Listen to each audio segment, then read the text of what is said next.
You got the football in focus up at Kickback Jackson Battleground, back for a Thursday night. Joe Sirera with us, News and Record. Get ready for a big week this week. Every week's big now. We're into the third week of the season. And so far, let's start with Dudley. Did Dudley do anything to derail their season when they lost to West Forsyth? I guess you were there and you were there that night.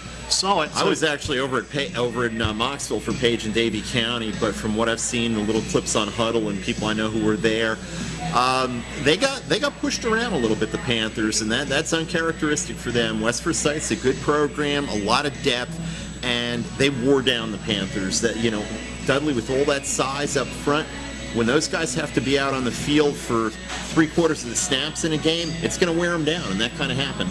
What about the rushing game for Dudley? They got that rushing game established. They used to always have, at least to my thought in the past, about every game, a 100-yard rusher here or there. They don't have anybody with a total of 100 yards over 2 games so far this season. What about the rushing game? They've got a lot of talent back there, but there's not one back who's a do-everything back. They have different types of backs. Nashawn Wilhite is a great inside runner, fantastic blocker, but he's not usually going to get you more than 8 or 10 yards because he's just not terribly fast. Milan Summers can run, Miles Smith can run, Marlon Darby can run. They're decent receivers, but they all kind of bring something a little different to the table. I don't think you're going to see one guy for that team this year go for more than 100 yards in a game simply because they're all going to play, they're all going to get reps. And it seems like the offensive line has been a little out of sync. Their center broke a finger on his snapping hand in the scrimmage against Vance right before the West Forsyth game. And they didn't have terrible problems with snaps, but when you've got to focus that much as a center on getting the ball back there, you can't get out and reach block and do some of the things that you might normally do quite as easily. You're very conscious of it, and I think that affected them. But it's still a good Dudley football team, and I don't think it's going to really affect them that much as long as they keep taking care of business. And they play a tough non-conference schedule. I guess as long as their defense does their job, the offense has some time to come around. That night against West Forsyth, the defense was so challenged they couldn't react and take on the challenge. The challenge was just too tough that night. Yeah, when they got behind early, that's not a situation that team wants to get into. They've still got 2 sophomore quarterbacks playing with Jameer Slade and Manny Elliott, and neither of those guys is ready to take the game on their shoulders yet. I think personally I took for granted just how good Hendon Hooker was when he was there and how many plays he could make and how he could lead a team from behind and throw the ball. And they've had difficulties getting the ball to their playmakers. When you've got Mike Wyman and Makai Wall as receivers, you want to try to get them the ball in space, and they've struggled to do that a little bit. Like you said, all about reps. Got to get the ball in the right guy's hands the right number of times per game. And maybe Dudley's standpoint, they may have taken Hooker for granted a little bit too, not realize that the next guy may not be anywhere near as good as Hooker is, and you don't get a Hooker like that every so often. And, you look at it now, the Manny Elliott kid, you know much about him? Did he come there from another school? No, he was always JV, he was down in JV last year along. Yeah, I wondered if he had been there was a Manny Elliott kid at Northern Guilford a couple years back playing middle school basketball. And just wondered, I'll find out sometime down the road. There's a lot of player movement in Guilford County. Yeah, sometimes the kids will be gone and kind of fade away for a year or two, then show back up again on the radar. And thought, well, I think I remember that kid from another place. What about you look at Dudley, what they're doing right now? What about tomorrow night? They got Page coming in, always a big battle. Yep. And from Dudley's standpoint, I'm sure they want to establish that ground game early and just kind of ground it against Page. Page has got a big challenge. Page right now, to me, it seems like Page is in a position where they really need to win in a bad way. They're 0-2, and they've got 5 games coming up where they could lose all of them because the schedule's so tough. Their non-conference schedule, I've said this in print, I've said this in other places. If there's a tougher non-conference schedule in the state of North Carolina, I'd love to see it. I mean, they play a lot of great teams from this area. They play East Forsyth, they play West Forsyth, and then because that wasn't tough enough, they bring in an unbeaten big school state champion, Highland Springs, from up in the Richmond area in Virginia this year. They're going to go up there next year. That is brutal. The one thing that does work in their favor, though, is regardless of what happens non-conference, they get into the Metro 4A, they've got a good chance of making the playoffs as long as they don't get beat up too badly and they don't lose confidence. Because to me, right now, Grimsley is the clear number 1 in the Metro 4A. Page, Northwest, kind of battling. Ragsdale, we'll see about. High Point Central is really struggling. I think Page just needs to not get too down and not get too banged up in that non-conference, and they can still be a playoff team. Probably need to win a game to help them win another game. You win the first one, you got a chance maybe if you can beat Dudley. They've been so close. Oh, yeah, 3 points, right? 3 point difference. I mean, the game at Davie County, the comeback they staged behind Javondre Page was very impressive. I mean, they made some plays, recovered an onside kick, went for a 2-point conversion. You know, some questions about that. It was what I would have done in the same situation. I agreed with the call completely. Yeah, you ride momentum. You get that momentum and carry into the end zone. Exactly. It's like you're on a run in basketball. They were basically on a 20-0 run at that point, and you want to keep the run going, and you want to take your shot. And it wasn't completed. It was a close call as to whether it was a defender over Jalen Melton's back or not, but the call didn't go their way and they lose. And the game with Northern Guilford, I mean, that could have gone either way. It's decided by a safety on a field position thing where they got backed up to the 1, snapped to the punter, and his back heels on the end line when he catches it. And that was the difference. It made it 16-7, but 16-14 game, that was the difference. And a new punter, fairly new punter too, the Elliott kid. Yep, yeah. He hasn't been bad. He's been solid on placements too. I mean, no knock on him, man. That's not anything where I would point a finger at that kid at all. I mean, he's done a pretty good job for them, but things could have swung the other way right before that happened. Northern Guilford had a fumble on its possession before it punted, and the ball was lying on the ground. And Trey Ruff for Northern Guilford heads up, runs over, dives on the ball as an offensive lineman to keep possession, and then they're able to pin Page back with the punt. Interesting thing, that back line he stepped on with his heel of his foot. It's kind of like in a basketball game. You're going on the sideline. You're not familiar with the gym. He should know his own field. But anyway, in basketball, you step out of bounds probably sometimes 4 or 5 times a game. How many times do guys shooting a 3 in the corner on that sideline step on the line? How many times do you see that call and everybody looks around like, what happened? And then you see the replay.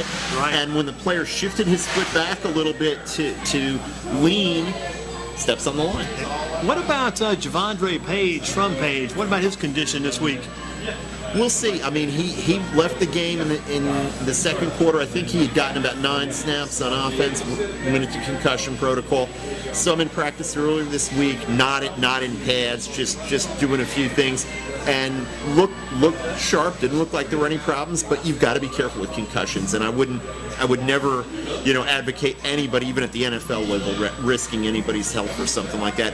And the Page sports medicine staff is going to be all over that and make sure that everything is right. I give them credit. They have got one of the better. I mean, they've all got good ones in our Guilford candidates. So let's take that away from anybody. But Page's sports medicine staff is top notch. I tell you what, she's always on it. Yeah, Lindsay Braddock does a great job over there. She's been there since I think 2014. She's built a good staff. They're a good group in Guilford County. They do a really nice job. They really take care of the kids. They really care about them. But they're going to be really careful with him. But on a positive note, you're not having, if he can't play, you're not without talent there. Alonzo Barnett, I should say, has gotten snaps in 2 games and looked pretty good. He's not the runner that Javondre Page is, but he's got a big-time arm. He can throw the ball. He looks comfortable out there. I haven't seen any panic, any deer in the headlights look from him in 2 games, and he's been in tough situations. Yeah, he got some good experience, I think, back in the summer, like Eastern Alamance scrimmage, other scrimmages. Yeah. They were letting him play quite a bit. Yeah. And it's paying off now, dividends. He's the future for them, and not that you want to rush that. And Javondre Page has been a very good player for Page High School. You want him to have a great senior year, but they've got a good future there too. And Javondre Page to me is such a good leader. Yeah. Very assuming. He doesn't mind. He loves responsibility. Yeah. He loves to be in charge. Loves to lead his team. And he was leading the team last week, I guess, coming down the steps for the entrance to the game in the number 26. Yeah, and that comeback at Davie County, that doesn't happen without Javondre Page. He never panicked. A number of the plays that he made in that game were plays where things broke down. He had to scramble. He had to move around. He had to improvise a little bit, and he did a great job. He was a consummate leader in that comeback that just fell a point short. And you look at that, back to the Page med staff, the medical staff on Twitter, they're as good as anybody around because they're always on there doing something. They keep people aware of what's going on. Yeah. And I like to know what's going on. Yeah, they do a great job. Yep.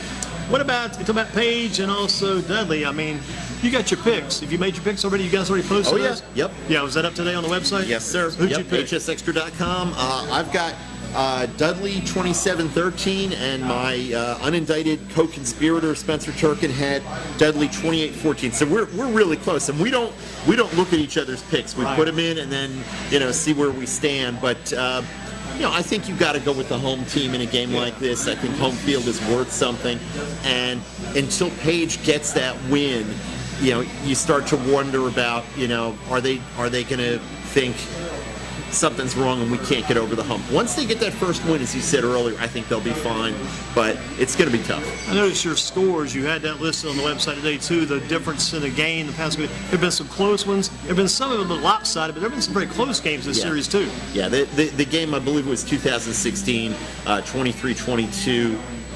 Page at Page, and was that the playoff game? No, that was Hendon Hooker coming up just short on the goal line. Regular season game. Yeah. That was the best game in my life. That's one of the best games I've ever seen. Too. And a couple of the players. Because they got that ball because Seagraves took that punt and gave them good field position. They got it down the field. Man, if people would just relive that game, I could relive that game all my rest of my life. That was a great game at night. It was a fantastic game. It was a tremendous atmosphere. And the thing about that game, and it was true in I think one other case of the games I looked at over the last 8 or 9 years, is Dudley lost the game, won the state championship. Yeah. That's how good those teams have been, and that's how good that rivalry's been. That just because you lost that game doesn't mean your season's over, and I think that's true again tomorrow night. I like the game like that because after the game's over, you get a few phone calls. Do you think you got in? That's the one question. Do you think you got in? Yeah, it gets people talking, and it was just an incredible finish.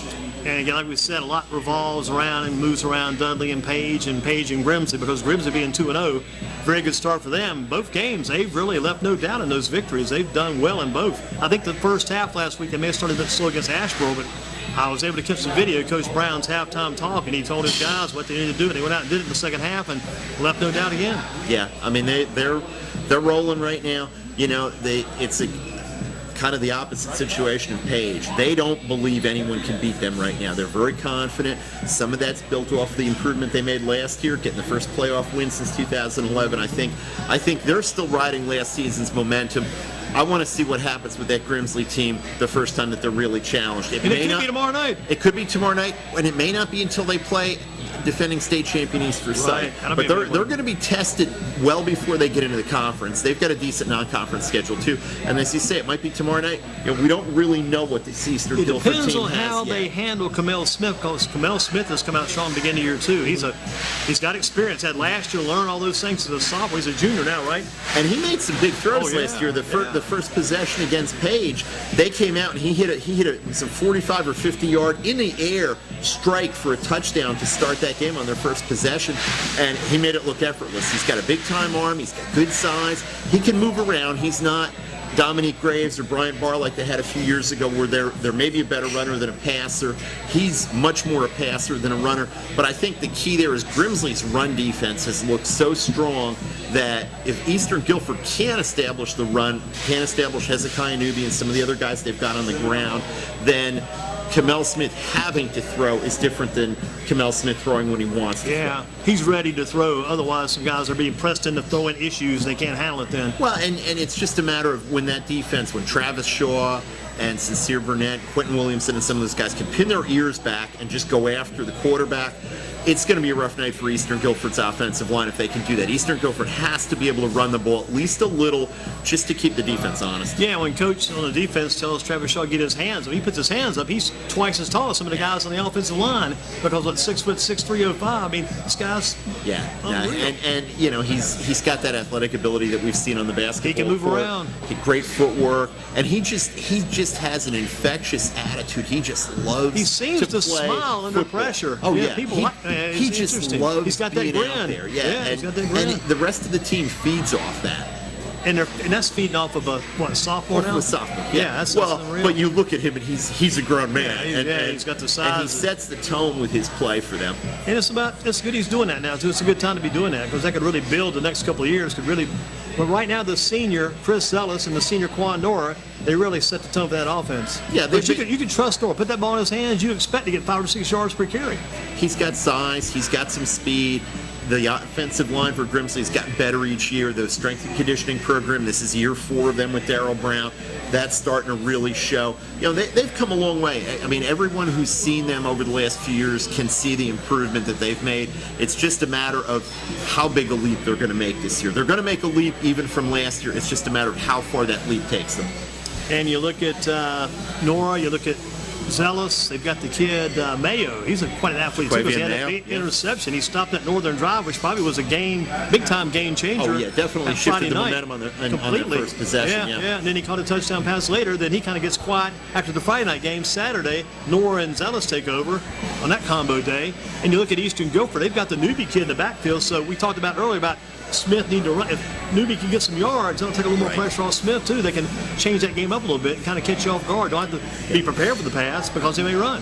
Yeah, they've got to be able. Eastern's got to be able to loosen things up a little bit. They're another team that is really feeling confident right now. First-year coach Tony Aguilar. Offense is his thing. He was the offensive coordinator for some very good Eastern Alamance teams, working with John Kirby for a number of years, and he's come in and really even picked up the pace from what they were going at the last few years. They want to play fast. They want to get up to the line, and they're a team where if they start moving the ball, they can snowball on you. They can really put you under a lot of pressure quickly. The only problem with that is if the defense is really stout, what you end up with is quick 3 and outs. Yeah. And that's what you really don't want against a team like Grimsley, because they can pound you with the ground game. Chris Ellis can hit some plays through the air. You don't want them to keep getting the ball back and grinding you, because they're bigger and more physical than they were. And back in the day, Coach Kirby and Coach Aguilar had John Lamont at quarterback, and also he's in college somewhere, big college. I think it's maybe Boston College is a linebacker now. Yep. Well, I tell you, Chaz Surratt, John Lamont, the quarterback's been pretty good linebackers. You get quarterbacks today who are big, strong, physical kids, and they want to get on the football field. Right. And if it's not going to happen as a quarterback, it may happen for you at another position. James Summers, another example of that. I believe still, was with the Carolina Cobras for much of this season, but he was a running back in the NFL, was at times an H-back, a tight end fullback. So, you've got to find what's going to get you on the field. And like you said, get those reps. For sure. Playing Northwest Southeast. Last year, Southeast with the Northwest got beat overtime, and like I said somewhere today, I told somebody, or wrote this down on this piece of paper, it kind of changed both teams' seasons. Yeah, it really Northwest came out unbeaten to start the year pretty much, and then they went downhill, and then Southeast, they let that game turn them around, and they never looked back. Yeah, during the playoff run that the Falcons made last year, getting to the 3AA championship game, a number of the players I talked to on that team, Ryan Douglas, some of the other seniors, they all to a man said that they didn't think they would be where they were if they had won that game, because that game was a wake-up call to them. They didn't do some things they needed to do. They let Northwest kind of dictate some things to them, and they didn't do that again really for most of the season. That really got their season turned around, and Northwest, I think the 3-0 because of schedule was a little bit misleading with them.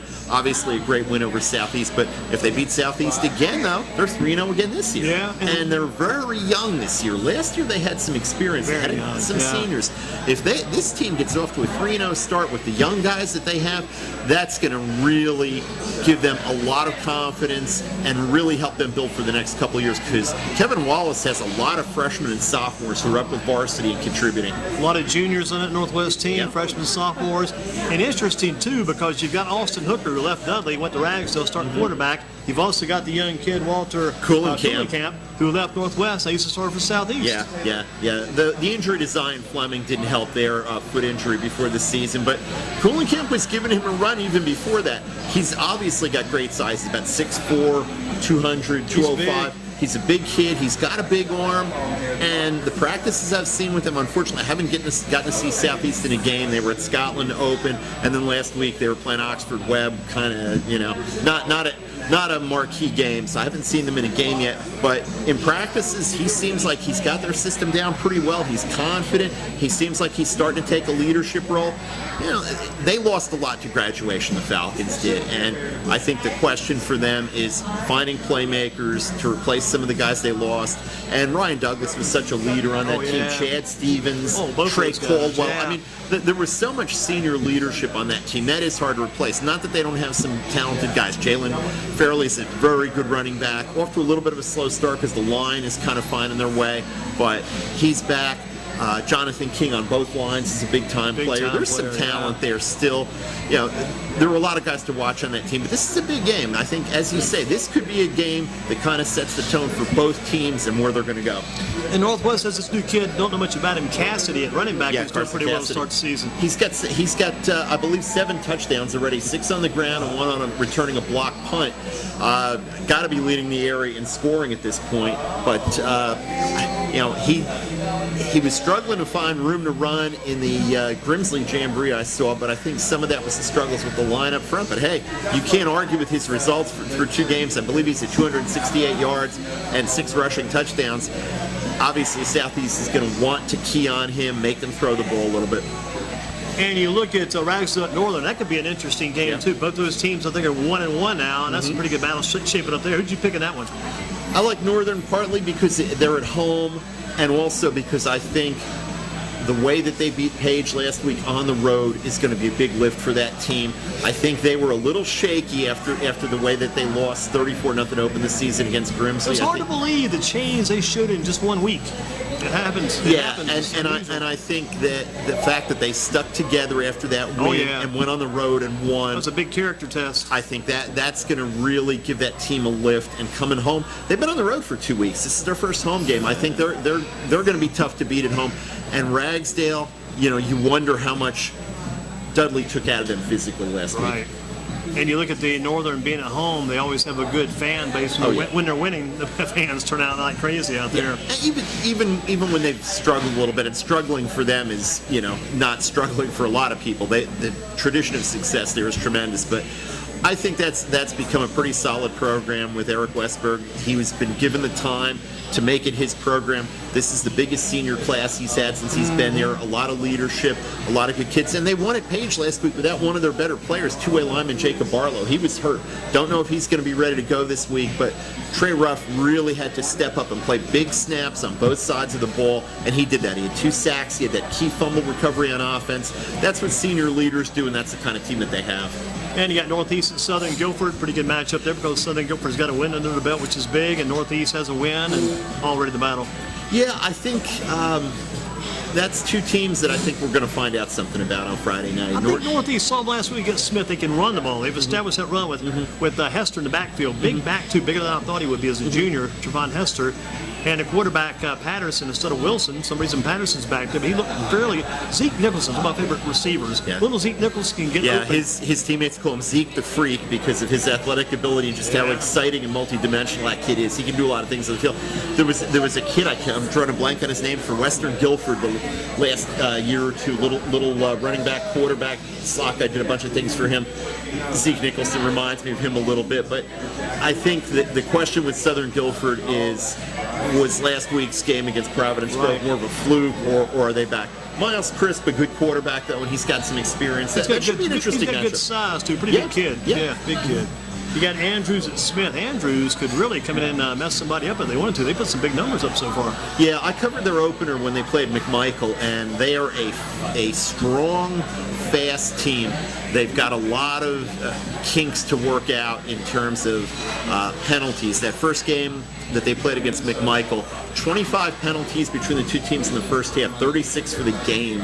And a lot of them were Andrews with either a delay of game or an illegal substitution on special teams plays and other plays, getting kids in and out of the game. They were really struggling with that but there's a lot of talent there. They dominated Carver last week. They blew out McMichael.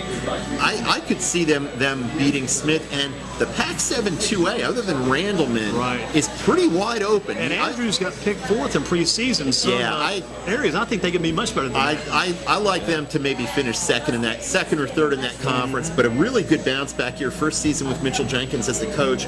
He's a hard man. He's got experience too. He pushes them hard. He coached Arena Bowl with the Prowlers years ago. Assistant coach with W, assistant coach with Smith. So he's got the background. Yeah, I mean he's hard on those kids, but he's pushing them to do the right things. He's instilling discipline. There's a lot of talent for a 2A level team on that Andrews squad. I think if they beat Smith this week, I think that's a team that could finish second in the Pac-7 2A. And Smith could easily be 1-1. I know they lost the first game, but Smith with Jordan Williams, he had an open space on the left side last week. I saw acreage of grass. If he just could have got that spot sooner, which is a lot of ifs involved in any sport, but he had his chance. Plus, he had a goal line situation. Got to the 4-yard line late in the game. Got the ball knocked away from behind. Somebody knocked it loose, started loose with a fumble.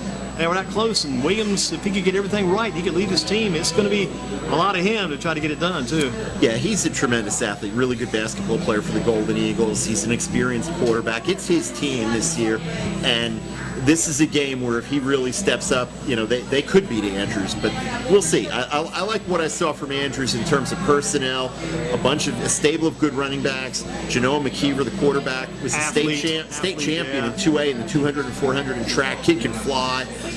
There's some talent there. What about the Packers and Bears tonight? Kind of like swing here, switch to something else here. Packers and Bears. The Packers go as Aaron Rodgers goes. If Aaron Rodgers is playing really well and in a rhythm, they're a tough team to beat regardless of what else happens. The Bears, that defense is going to be tough. I think this is going to be a very interesting matchup to see what Rodgers can do against that Bears defense. And you think about it's as great a rivalry as we've had over the years in the NFL. You think of George Halas and Vince Lombardi. What about when you think of the Bears? Who's the first quarterback that comes to your mind from old Bears teams in the past? Well, Jim McMahon probably because of the that Bears team and the video and all that. And a guy who is really in bad shape because of CT and head injuries. Jim McMahon. I mean, it's been really tough on him. He was a hard-nosed quarterback, a tough guy, and unfortunately that's kind of caught up with him later in life. But yeah, he's the first guy I think of with that team. You got a local guy, Vince Evans. Was a pretty good Bears quarterback. And then if you go way back, you got guys like Sid Luckman back in the day. I'll tell you a game I thought of yesterday. I was thinking about these names. Bob Avellini, remember him? Out of Maryland. Maryland quarterback. Yep. Bobby Douglas was I think might have been the first quarterback to rush for 1,000 yards in the NFL. Run. Yeah, it was all run when Douglas was there, but some interesting Bob guys. Avellini looked him up, and again, he got in some trouble after leaving the Bears. He got arrested 6 times in the same year for DUI, spent 18 months in jail. I thought that was kind of interesting. Yeah, that's a drinking problem. He got involved in real estate, which might have let someone out. He was also doing some radio hosting, which I don't know about that. Packers, who's the first guy, maybe other than Bart Starr, some of the old guys that come to mind there? Other than Bart Starr, wow. Well, Brett Favre and Aaron Rodgers, and I kind of think of the two of them together because the torch was kind of passed from one to the other. A lot of controversy when Favre was let go and they went with Aaron Rodgers, but Aaron proved himself. He proved himself. Oh, I was going to say, but there was a lot of controversy at the time and a lot of unhappy cheeseheads. And Favre went to another team or two after that. Played for the Vikings, played at a number of different places, but you can't argue with the results. They made the right call going to Aaron Rodgers. All you got to do is watch back to last year's film, those games like on Fox TV. They never get any good games on Thursday night football games. All of a sudden, Aaron Rodgers sends up ball near the end zone. He's rolling to his right. Never seen those plays before. Outstanding. When he's healthy and he's got any kind of weapons around him, he can make plays that, to me, no other quarterback in the NFL right now can make. Rolling, scrambling, moving around, finding people, and making throws, throwing darts 40 yards down the field to the sideline, to the opposite sideline, splitting coverage. I mean, he can make plays that very few people in the NFL right now can, but he's had trouble staying healthy. He loves doing it. He's very competitive, very competitive. One more guy I thought of among that group was Don Makowski. Remember Makowski? Yeah, another Virginia guy. Guy. I looked him up yesterday. Back in 1987, he was quarterback. He made $65,000 a year. 1990, he made $1.5 million a year. Talk about that raise. He was making probably, I bet Eddie Wooten and probably Jeff Mills make 3 times what he was making at $65,000 a year. Then he goes to $1.5 million a year. It's just crazy how the sports go. Yeah, I think some of that was the way the NFL changed during that period. He was there when the change happened in terms of salaries, in terms of collective bargaining agreement and all that. And he was a tough quarterback. He was a guy who would do just about anything to make a play, a little bit like Jim McMahon that way. And they said he led Virginia to their first ever bowl victory, which is interesting. He was the guy who helped George Welsh really turn things around in Virginia. Yeah, big time. And a kid from Ragsdale was a big part of that. Mark Dixon. Yeah, the lineman, yeah. Yep, he was a big part of that turnaround also. For the Dolphins later on, I think. What about, quickly on these college guys, Wake Forest quarterback, you know who he is, I'm sure you do. Jamie Newman? Yeah, and a local guy, Graham. You look at the NC State quarterback, you know him. No. You got me on that one. Matt McKay. And he went to Raleigh Wakefield, another local guy. Then you know who was the first football coach at Wakefield? Philip Rivers' dad. Yeah, he was. Was the first football coach at Wakefield when they started the high school. And Philip may be coaching there again. He wants to do that himself. You never know. What about the Carolina quarterback? Got him down? That is from Monroe Sun Valley, Sam Howell, true freshman. Yeah, another Carolina guy. Yep. But the guy from Duke, I knew his name. I'd seen his name, but the guy from Duke is, you know him by chance? I do not. Quentin Harris, but he's from Wilton, Connecticut, of all places. Kind of interesting. Duke's student body as a whole, a lot of kids from the Northeast, a lot of kids from all over the country. Not surprising that they would have a kid who is from out of state. It's interesting, too. 3 of the guys among the big 4 teams in the state from the state of North, which is, everybody, David Glenn show here. All our players go out of state. I mean, everybody talks about players go out of state. We got 3 good ones there, plus Sam Howell decommitted from Florida State to North Carolina. Yeah, Mac Brown came in. That was the guy that Mac Brown targeted from the moment even before he was hired. When he was considering the job, he thought, we might be able to get Sam Howell to flip, and he's a guy who can build around. Maybe not prototypical big quarterback, but a strong kid and a leader and a very mature kid and the kind of guy who could be a 3 or 4 year starter for you. And to Mac's credit, he saw that, and they made a full court press to get him, and they got him. And I think Dave Doran's done a good job of keeping North Carolina State and kids at home at NC State. Obviously a priority for Mac Brown, and Dave Clawson's done a pretty good job. Done a good job too, I think all those guys, and David Cutcliffe at Duke, maybe not so much, but he's had some, and you can't argue with the results. You can't argue with Daniel Jones out of Charlotte. You can't argue with any of the results that David Cutcliffe has had at Duke. He's done a phenomenal job there. And you think about Wake, they've got the Cade Carney kid now from Davie County. Plus, he's got a brother, Davie County. Then you get that guy. I saw him play against Page in the opener, and Cade played at Davidson Day with Will Greer, who's there with the Panthers, and then Davie County. I mean, he bounced around a little bit, but another tough, talented kid. And one more thought, Dave Doran's got to really get to work in the future. It's going to be tougher with Mac Brown here. Dave's got to work twice as hard, but I'm sure they will, because Doran, he loves his challenges. He's stone-faced. He's taking this serious. He's taking it all in, and Mac's dancing, but Doran's still got wheels turning in his head, too, there. He's working hard. And both of those guys, from the moment that Mac Brown was hired, and even before that with Dave Doran, anytime you'd hear them speak at anything related to high schools, they have the news conferences for the NCHSA championship games at Carter Finley Stadium early in that week, I think on Monday. And Dave Doran always manages to get a few digs in at Carolina during his little speech there. And the needling is only going to heat up. And you know what? That's going to be great for college football in North Carolina, for the rivalry, for exposure. It's going to get people talking about college football in this state even more. Not a bad thing. And you still got Jarius Moorhead at State. He's one of the captains, defensive back out of Eastern Guilford. Colin Smith and Walker, he's that at State too. Yeah, which is interesting. We'll see if he can win that job. And a strong leg, a pretty good athlete, good baseball player too. And Colin, to his credit, he doesn't lack for confidence. You talk about a basketball player who wants the ball in his hands at the end of the game. Colin Smith wants the ball in his foot at the end of the game, and that'll carry you a long way, because that's a position where everybody's going to have some adversity. He had those 2 missed kicks in the state playoffs last year in Southeast, and he didn't let it faze him. And you've got to have that mentality as a kicker, just like if you're a cornerback in the NFL, you're going to get beat deep occasionally. You have to go next play, and that's the way he is. What about your team tomorrow night. Where will you guys be? High school extra. Where you guys at tomorrow night? I'm going to be over at Tarpley Stadium for Page and Dudley. That's a big matchup. JP Mundy's going to be helping us out as he usually does. He'll be at Jameson Stadium for Eastern Guilford and Grimsley. We're also going to have coverage. Tim Nash will be at Southeast Guilford for their matchup with Northwest Guilford. And we are going to have, I'm not even sure exactly who it is. I believe it's Philip Deutsch at Northern Guilford for the matchup with Ragsdale. And we'll have photos from the Grimsley game, the Dudley game, and the Northwest game. We'll have galleries from those games. So we'll be busy. Got it covered, that's for You sure. guys have it covered too, Andy. We'll have something covered, that's for sure. I think we're going to get a few bases covered. It'll be some good football tomorrow night. Joe, good to have you in again. Always a pleasure. Thank you much. Thank you. Joe Sirera, News and Record, and we'll take a quick break and bring our Western Guilford players in next. We're gonna